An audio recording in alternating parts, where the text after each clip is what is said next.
So we've got Nigel Farage with us now, head of Reform UK, of course. Nigel, very good morning to you. Good morning. So now we have Keir Starmer, the man who doesn't like immigration. He says he believes that he needs to reduce it significantly. I haven't found anybody that believes him. I'm assuming you don't either. I love the Times cartoon today. Have you seen it? I haven't actually, no. Yeah, but it's Keir Starmer in a tweed jacket, a checked shirt, a pair of yellow corduroy trousers. Remind you of anybody? with a pint of bitter and a cigarette.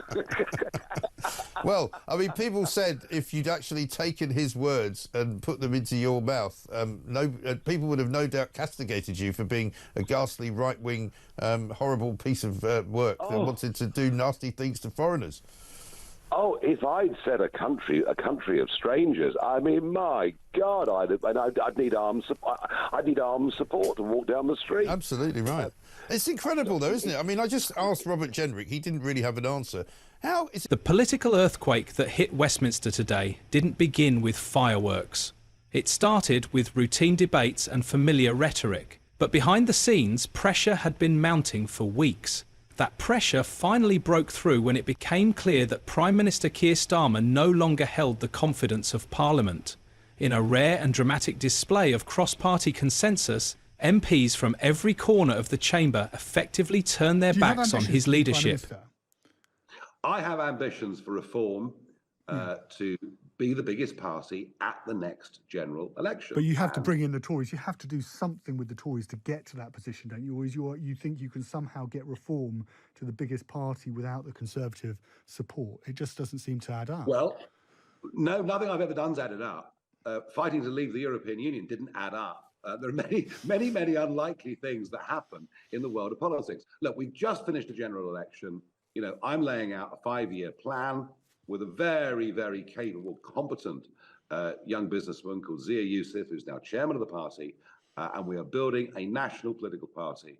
And whatever happens, happens. But I do think this. I do think that the growth of reform, if it happens in the way that I believe it can. The Speaker of the House, leaning on legal precedent and guided by the mood of the chamber, formally acknowledged that Starmer's time was up. But the real shock came next. The formal recognition of Nigel Farage as Britain's new Prime Minister. There was no public vote, no dramatic campaign trail. Instead, it was Parliament itself that executed the transfer of power, bypassing the usual democratic machinery in favour of swift political recalibration. This wasn't just a resignation, it was a collapse. A government brought down, not by scandal, but by the realisation that it no longer represented the country or its elected members. How powerful is Nigel Farage? He's the man behind Brexit. Independence Day! Nigel Farage is leader of the right-wing Reform UK party, and he is now in pursuit of power. Reform UK only has 4 MPs, but its support in the polls is rising. And since the end of March 2025, The Economist's poll tracker has put it narrowly in first place. This success was cemented in the local elections which took place in parts of England on May the 1st. Reform scored some notable victories, and most notably... How is it possible that we can have a Prime Minister who can so blatantly lie and so blatantly reverse a view that he's had all of his life, which has been borne out by the work that he's done as an immigration lawyer, as a human rights lawyer, as the head of the CPS. He's physically stopped people from being deported from this country, dangerous criminals. How on earth can he pretend that he now believes something completely different?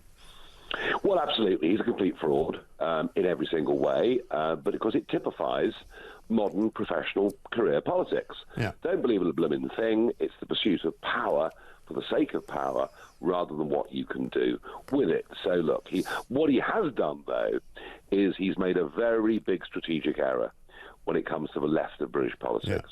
Yeah. You might have known... The downfall didn't come out of nowhere. Starmer's government had been weathering growing discontent for months.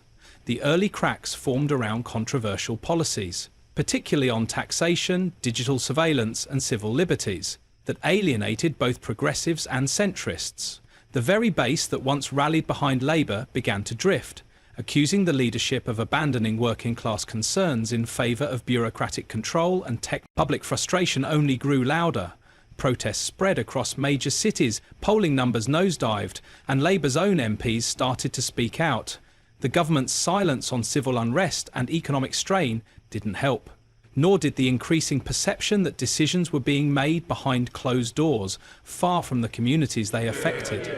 Thank you, Mr. Speaker. We at Reform, a party that is alive and kicking, very much enjoyed your speech on Monday. You seem to be learning a very great deal from us.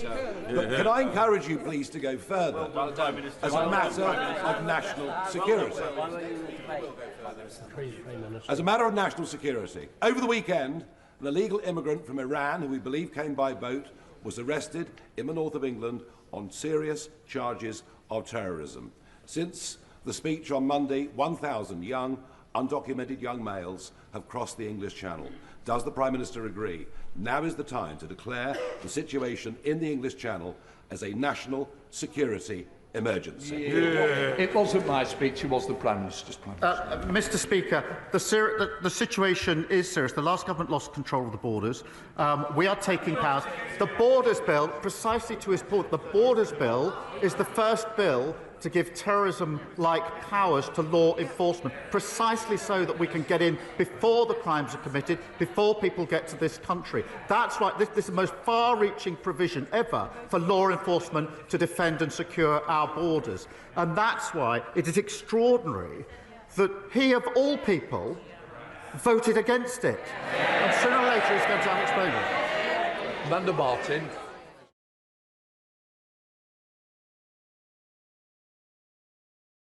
Within Labour's ranks, discipline broke down. Backbenchers voiced rebellion, party defectors went public. And in the end, it wasn't a single scandal that brought the walls crashing down. It was the steady erosion of faith, from within and without, that left Starmer's leadership with no ground to stand on. When the Speaker finally addressed the chamber, there was a sharp shift in atmosphere. What followed was not merely symbolic, it was historic. For the first time in modern memory, a sitting Prime Minister was effectively removed not by the ballot box, but by collective parliamentary rejection. Starmer's authority had evaporated and, in his place, rose the figure many had dismissed for years as an outsider, Nigel Farage. Farage's ascent was fast-tracked by a rare moment of unity among disillusioned MPs. While unconventional, the Speaker's decision was constitutionally valid, reflecting the will of a body that no longer supported the existing government. Starmer didn't resist. He knew the numbers were no longer on his side. Within hours, he released a short statement confirming he wouldn't contest the ruling.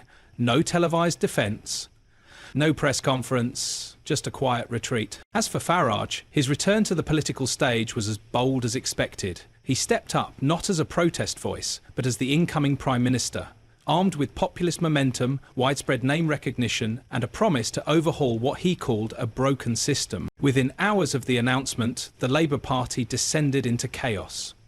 Senior officials, who had once been Starmer's closest allies, were either missing in action or visibly shaken. The corridors of Labour HQ turned into panic zones, with emergency meetings, resignations and internal messaging spiralling into confusion. Some staff reportedly left without warning. Others stayed only to demand answers that no one could give. The party's regional leaders and union backers quickly made their dissatisfaction known. Some called for a full restructuring, while others openly blamed Starmer's inner circle for isolating the party from its grassroots base. What was once seen as a steady, technocratic leadership was now being condemned as detached and out of touch. Outside Parliament, the reaction was just as divided, and just as intense. Massive crowds formed almost instantly. Some celebrated the moment as long overdue, a wake-up call to the establishment. Others stood in protest, accusing Parliament of undermining democracy. No matter where people stood politically, everyone agreed on one thing. Something seismic had just occurred. The news didn't just stay within the borders of the UK. Within minutes, headlines around the world lit up. Governments scrambled to make sense of what had just unfolded in Westminster. European leaders, many of whom had clashed with Farage during the Brexit era, immediately convened behind closed doors.